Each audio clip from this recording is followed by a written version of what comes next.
This video explains how the File Input Cloud Storage extension imports files to Docusign Navigator for AI-powered classification and extraction of key data. Note that all values, email addresses, keys, secrets, tokens, and other personal information shown are for demo purposes only and have been deleted or revoked. The File Input Cloud Storage extension enhances agreement processes through requests to an API service. The requests are launched when a user imports files into Docusign Navigator. Multiple file types are supported.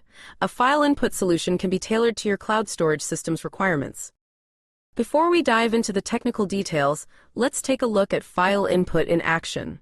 This demo shows how a contract manager with a state agency can import agreements from their cloud storage system into Navigator.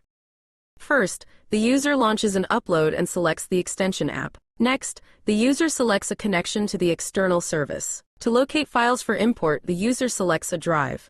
Selecting a folder displays the files it contains. Navigator also has a search feature. The user selects a file to import. The upload jobs list displays the import's progress. After the upload, the file is ready for review.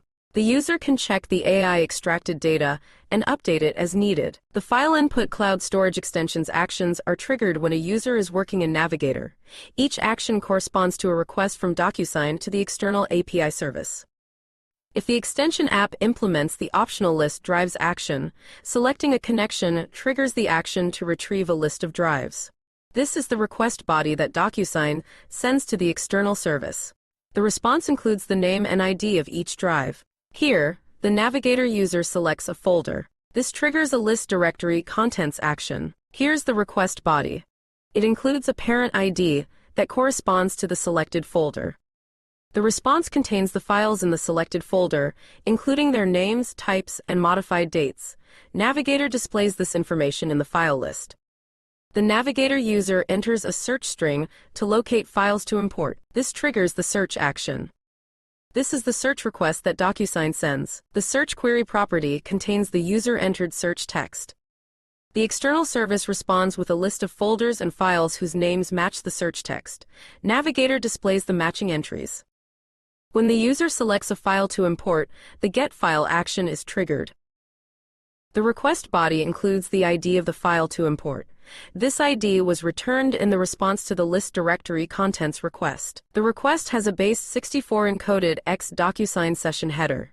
The external service decodes this header to extract the values shown here, which are used in subsequent processing. The file's API URL is the Docusign URL to which the external system sends a file upload request that includes the file contents. The callback URL is the URL to which the external system sends a request to notify Docusign whether the upload succeeded. The expires at value is the date and time after which Docusign will no longer accept the upload request for this file.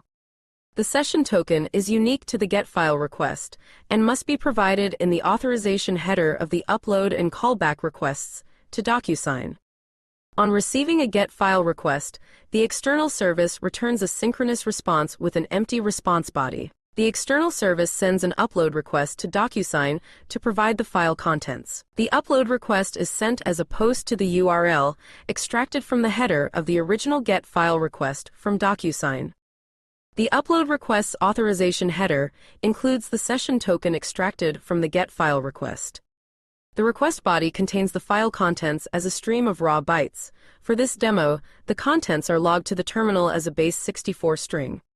The upload response from Docusign contains an ID, which is a GUID value that identifies the file on the Docusign system. The external service sends a callback request to notify Docusign of the upload request result. The callback request is sent as a post to the URL extracted from the Get File request. The authorization header again uses the session token from the Get File request. The request body contains a status that indicates whether the upload succeeded. The request body also contains the document ID that Docusign returned in the response to the upload request. The callback response contains an ID that represents the file upload on the Docusign platform. To be used in production, an extension app must be registered, tested, and published. Let's take a closer look. Registering your extension app provides the information Docusign needs to obtain authorization from the API service and send requests to it. This information is captured in an app manifest file, shown here. The connections object includes values that Docusign uses to obtain authorization. The app manifest file also defines an extensions object. This specifies the type of extension and its actions. The actions referenced in the extensions object must be defined in the manifest file actions array. Each action definition includes the endpoint URL for the API requests executed when an action is triggered. You can log in to the Docusign Developer Console to register your extension app. You can also use the Developer Console testing features to verify the processing of authorization and requests. When your extension app is ready for production, you can start the publishing process. Thanks for watching. Check out the Docusign Developer Center for use cases, reference implementations, and a complete documentation library for extension apps.